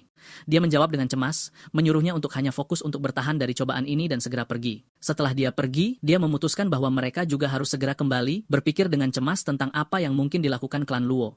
Saat kapal dinasti Jia terbang, badai petir yang hebat tiba-tiba muncul, dan seorang prajurit berteriak peringatan bahwa seseorang datang dengan kekuatan yang sangat besar. Seorang prajurit segera mengenali pendatang baru itu, berteriak bahwa itu adalah leluhur tua dari klan Luo. Jenderal Xia mengkonfirmasi identitas pendatang baru itu. Putri Xia Mingqian melangkah maju dan menyapanya sebagai Sage Luo, bertanya mengapa dia menyerang kapal suci mereka tanpa alasan dan mengingatkannya tentang hubungan persahabatan yang telah dibagikan kedua pasukan mereka selama beberapa generasi. Leluhur Luo yang marah muncul bertanya pada Xiao Mingqian, apa sebenarnya yang terjadi di alam rahasia, mengungkapkan bahwa lampu jiwa Luo Taodong, Luo Dong, dan Luo Wanchu tetua telah padam. Dia menjawab dengan kasar, memanggil Sage Luo berani dan mengingatkannya bahwa dia, sebagai Putri Agung, tidak berkewajiban untuk memberikan penjelasan apapun kepada klan Luo. Kemarahan leluhur meningkat, menuntut dia menghentikan kesombongan ini dan berteriak, bertanya siapa pembunuhnya. Jenderal Xia turun tangan, memperingatkan Lord Luo untuk tidak melampaui batasnya, dan menyatakan bahwa setiap langkah lebih lanjut akan dianggap sebagai deklarasi perang melawan dinasti Xia yang agung. Para prajurit dinasti Xia digeladak mempersiapkan diri, mengacungkan tombak mereka dan mengeluarkan teriakan perang, bersiap untuk konfrontasi. Nenek moyang klan Luo, Luo Tankong, mencemooh jenderal itu, menyebutnya kasar dan rendah. Sang putri meneriakkan nama lengkapnya, Luo Tankong, menuduhnya terus mengamuk dan bertanya apakah dia siap bertanggung jawab karena memicu perang antara klan Luo dan dinasti Xia. Luo Tankong bertanya padanya untuk terakhir kalinya, menanyakan apa yang terjadi pada tentara klannya dan siapa yang membunuh tetua klan. Dia balas bahwa klan Luo lah yang menjadi berani menggertak dinasti Xia, dan bahwa mereka bertindak arogan dan menyerang yang lemah tanpa berpikir. Dia kemudian mengumumkan bahwa dia sudah tahu siapa yang membunuh anggota klannya, tetapi dia menantangnya untuk mencoba dan memaksanya mengucapkan sepatah kata pun. Luo Tankong mengancam bahwa jika dia menolak untuk berbicara, dia harus memaksanya untuk melakukannya sendiri. Dia menjawab bahwa dia tidak takut padanya, dan memerintahkan para jenderalnya untuk membantunya memanggil segel kekaisaran dinasti Xia yang agung. Para jenderal segera menanggapi, bergabung dengan sang putri dalam ritual yang memanggil naga emas besar yang mewakili kekuatan dinasti. Luo Tiankong terkejut, bertanya-tanya bagaimana Kaisar Xia mengizinkan putrinya menggunakan segel yang begitu kuat. Luo Tankong merasakan tekanan besar dari urat naga dinasti Xia dan menyadari bahwa dia tidak dapat menghadapi kekuatan seluruh dinasti ilahi sendirian. Sang putri, yang didukung oleh kekuatan naga, memperingatkannya bahwa klan kekaisaran dinasti Xia tidak pernah menyerah kepada musuh. Dia mengancam bahwa dia akan mengambil kepalanya, bahkan jika itu mengorbankan jiwa ilahinya, jika dia terus menghalangi jalan mereka dan memberinya kesempatan terakhir untuk mundur. Luo Tankong melotot dengan marah dan menyatakan bahwa masalah ini tidak akan berakhir di sini. Dia menambahkan bahwa klan Luo akan mengingat penghinaan hari ini dan kemudian mundur. Begitu dia pergi, sang putri terhuyung karena kelelahan. Para jenderal bergegas untuk mendukungnya, menyuruhnya untuk segera beristirahat, menjelaskan bahwa mengaktifkan segel kekaisaran secara paksa memberikan tekanan besar pada tubuhnya. Dia meyakinkan mereka bahwa itu sederhana, bahwa dia tidak sepenuhnya membangkitkan kekuatan urat naga, jadi jiwa ilahinya baik-baik saja. Hanya saja dia menghabiskan energi spiritualnya, dan akan pulih setelah beberapa istirahat. Dia merenungkan keberanian klan Luo yang semakin meningkat, bagaimana mereka bertindak seolah-olah mereka adalah penguasa alam abadi kuno yang sunyi, dan merasa bahwa mereka tidak akan membiarkan masalah kerugian besar mereka berlalu dengan mudah. Sang putri memegang batu rekaman yang mendokumentasikan peristiwa itu, berpikir bahwa begitu ayahnya, sang kaisar, melihat rekaman ini, dia pasti akan membuat keputusannya. Dalam adegan lain, di dalam aula klan Luo, leluhur tua bertanya kepada salah satu pengikutnya, apakah dia menemukan sesuatu yang spesifik saat menyelidiki kasus pembunuh di alam rahasia. Pengikut itu melaporkan bahwa medan perang di luar alam rahasia rusak parah, dan satu-satunya petunjuk adalah bahwa penyerang berada di puncak alam kaisar kuno tanpa bukti lain yang ditemukan. Tapi dia menatapnya dengan minat, mengangguk agar dia melanjutkan. Pengikut itu melanjutkan laporannya menjelaskan bahwa saat menyelidiki wilayah timur, dia menemukan bahwa 5 tahun lalu, seorang anak ilahi lahir di wilayah klan Jiang. Dia menambahkan bahwa kelahirannya disertai dengan penglihatan surgawi yang menakjubkan, teratai emas yang mekar dari laut yang pahit, peta gunung dan sungai, dan bahkan seorang raja kuno yang turun ke 9 langit. Nenek moyang tua itu melompat dari tempat duduknya dengan kaget sambil berteriak, "Apa?"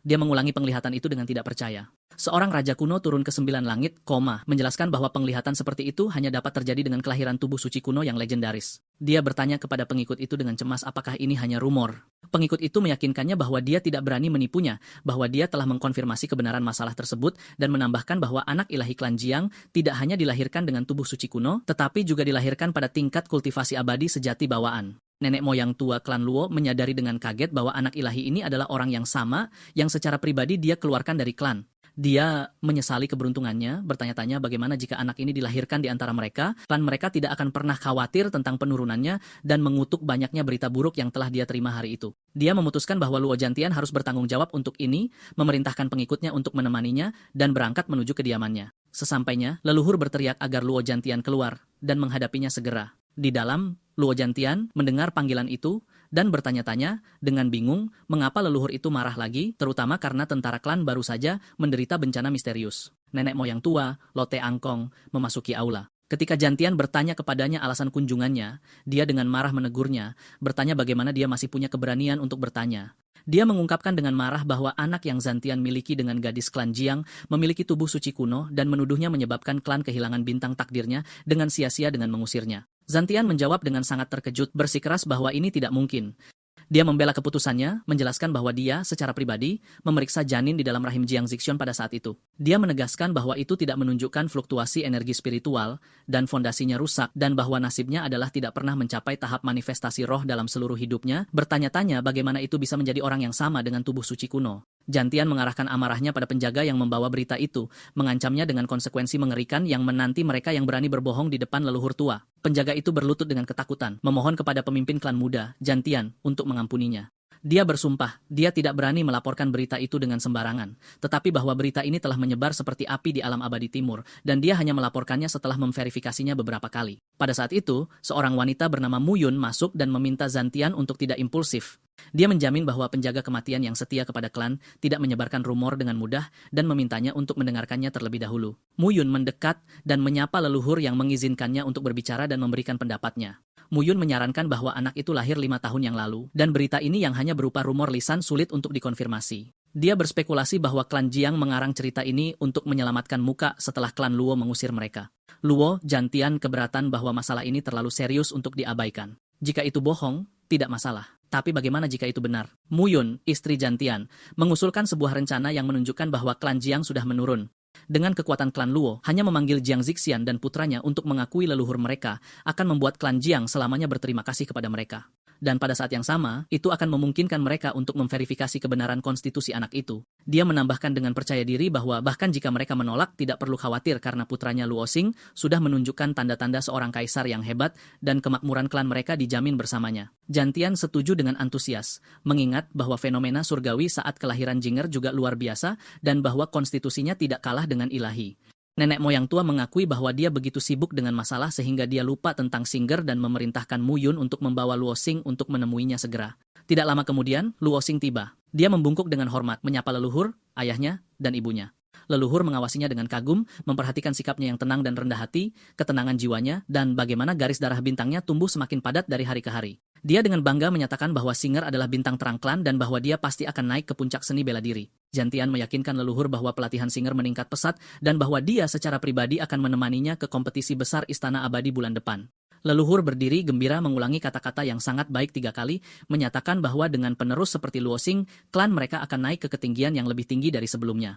Tetapi, sebelum dia pergi, dia memberikan peringatan keras untuk tidak mengabaikan masalah kelanjang, memerintahkan mereka untuk menyelidikinya secara menyeluruh. Jantian setuju dan meminta putranya untuk mengucapkan selamat tinggal kepada leluhur saat keluarga membungkuk dengan hormat kepada leluhur yang pergi. Jantian memerintahkan putranya, Singer, untuk kembali ke pelatihannya, mengingatkannya bahwa pelatihan itu seperti mendayung melawan arus. Anda maju atau mundur. Dia mengatakan kepadanya bahwa dia dan ibunya memiliki hal-hal untuk dibicarakan dan Luo Xing pergi. Begitu Jantian sendirian dengan istrinya, Muyun, dia segera menghadapinya, menuduhnya masih memikirkan Zhang Ziqin. Dia menduga bahwa begitu dia mendengar anak yang ditinggalkan itu memiliki bakat yang hebat, hatinya tergerak, dan dia ingin membawa mereka kembali. Dia mencoba menenangkannya, melingkarkan lengannya di sekelilingnya, dan memintanya untuk tidak marah, mengingatkannya bahwa anak itu, bagaimanapun juga, adalah darah dagingnya sendiri, putra Luo Jantian, dan keturunan klan Luo. Dia membenarkan posisinya bahwa jika bakat superiornya terbukti, itu adalah kepentingan terbaik klan untuk memenangkannya dengan lembut. Kemudian Jantian mengakui bahwa dia memiliki keraguan yang sama dengannya. Dewa pengobatan, Dr. Vale sendiri, mengkonfirmasi bahwa fondasi anak itu rusak yang dia lihat sendiri ketika dia memeriksanya, bertanya-tanya bagaimana anak seperti itu sekarang dapat memiliki tubuh suci. Muyun merasa jijik, menyatakan dia menolak untuk percaya bahwa anak itu bisa melampaui putranya, Shinger. Muyun memutuskan untuk mengakhiri diskusi, menyuruhnya untuk melupakannya untuk saat ini dan untuk membuat pengaturan untuk menerapkan rencana tersebut. Sementara itu, Putri Xia Mingqian tiba di istana dinasti Xia yang agung. Dia merenungkan perjalanan berat yang telah dia lalui dan memutuskan dia harus segera memberitahu ayahnya tentang bocah kecil itu, Zhang Wang. Tentara berbaris di halaman istana untuk menyambut kembalinya kapal ilahi dan Putri Agung ke istana kekaisaran. Sang putri turun dengan para jenderalnya, berterima kasih kepada para prajurit atas usaha mereka, dan mengumumkan bahwa kapal dewa sekarang berada di bawah tanggung jawab mereka. Para prajurit memberi hormat padanya. Dia memberitahu para jenderalnya bahwa dia pertama-tama akan menemui ayahandanya, Kaisar, untuk melaporkan kejadian hari ini dan memerintahkan mereka untuk menjaga kerahasiaan mutlak tentang masalah ini sampai Yang Mulia membuat keputusannya. Mereka menegaskan komitmen mereka. Putri Xia Mingqian berjalan melalui koridor istana menuju aula besar tempat Kaisar menantinya. Sang putri memasuki ruang takhta, menyapa ayahnya, Kaisar, dan melaporkan bahwa dia telah kembali dari alam rahasia dengan keuntungan besar dan bahwa dia tidak membuat malu nama dinasti Xia yang agung. Dia menyambutnya, memanggilnya Kianor, dan memintanya untuk mendekat agar dia bisa memeriksanya. Dia memperhatikan bahwa dia menggunakan segel kekaisaran dan kembali dengan tergesa-gesa menanyakan bahaya apa yang dia hadapi. Dia meyakinkannya dan memintanya untuk tidak khawatir, memastikan bahwa dia tidak terluka dan bahkan debu pun tidak menyentuh pakaiannya. Tetapi dia memperhatikan bahwa energi spiritualnya hampir habis sepenuhnya dan menyimpulkan bahwa dia menggunakan segel kekaisaran karena krisis yang mengancam jiwa. Dia menuntut dia menjelaskan apa yang terjadi. Sang putri mengakui wawasan tajam ayahnya. Dia menjelaskan bahwa klan Luo mengizinkan Luo Dong menggunakan mutiara perangkap abadi terhadapnya dengan maksud melakukan kejahatan keji. Dia menambahkan bahwa untungnya seorang teman turun tangan dan menyelamatkannya, menggagalkan upaya Luo Dong. Tapi dia melanjutkan, klan Luo tidak mundur. Sebaliknya, mereka mengirim seorang bijak kuno, Luo Tangkong, untuk mencegat kapal dewa mereka dalam perjalanan kembali. Dia menyala dalam kemarahan, menghancurkan sandaran tangan tahtanya dalam satu pukulan dan berteriak, menanyakan bagaimana klan Luo berani melakukan tindakan berani seperti itu. Mendengar suaranya marah, istrinya masuk menanyakan kepada Yang Mulia alasan kemarahan besar ini. Dia mendekatinya dan memintanya untuk tenang dan menjelaskan apa yang terjadi. Dia menyatakan bahwa klan Luo sangat berani menyentuh putrinya, bertanya-tanya apakah mereka meremehkannya dan dinasti Xia yang agung. Dia kemudian segera memerintahkan pelayannya untuk menyusun dekrit kekaisaran yang mengumumkan bahwa dia akan menuntut penjelasan segera dari klan Luo. Baik sang putri maupun istri kaisar bergegas menghentikannya, memohon padanya untuk tidak bertindak gegabah.